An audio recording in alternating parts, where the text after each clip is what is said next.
Yo mga idol, kamusta? Sports Talk PH nga pala. Ang pinakamalalakas, pag-usapan natin yan mga idol. Ngunit bago ang lahat ay huwag kakalimutang mag-subscribe at i-click ang notification bell button for more sports talk.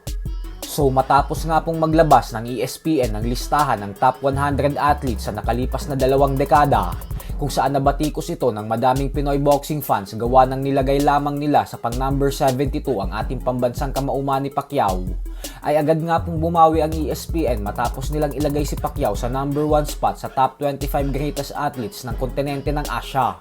At ngayon nga po ay naglabas naman ang ESPN ng top 10 best fighters sa nakalipas na 2 dekada. At dito nga po ay naging halo-halo ang opinyon ng mga fans nang dahil sa magkakaiba ang gusto nilang ilagay sa number 1. Nakapasok po sa pang-10 pwesto ang heavyweight legend na si Vitaly Klitschko, habang pang number 9 naman ang former 2 Division World Champion and Unified Super Middleweight Champion Joe Calzaghe. Pang number 8 naman ang Mexican legend, former 4 Division World Champion Juan Manuel Marquez.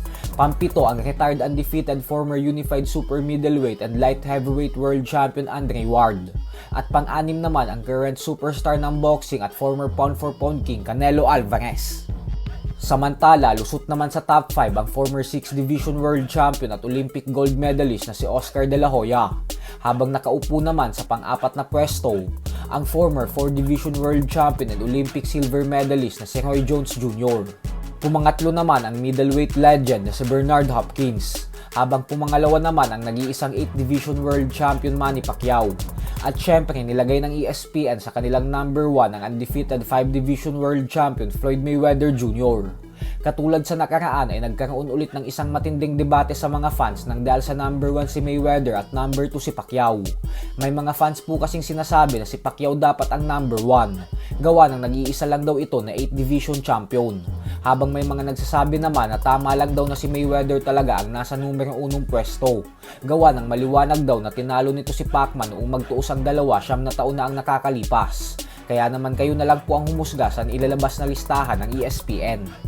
Sa kabilang banda naman mga idol ay panigurado nga pong hindi matutuwa ang current undefeated WBA Junior Middleweight World Champion Terence Crawford sa naging reaksyon ng kanyang hinahamon na si Canelo Alvarez sa naging laban niya kontra sa former undefeated World Champion Israel Madrimov nitong nakalipas na linggo lamang. Ayon po kasi kay Canelo ay para sa kanya umano ay talo daw talaga dapat sa laban na yun si Crawford. Para sa kanya umano ay si Madrimov ang totoong nagtagumpay sa laban. Para po sa mga hindi nakakaalam ay hindi lang po si Canelo ang nagsabi na ninakaw kay Madrimov ang panalo.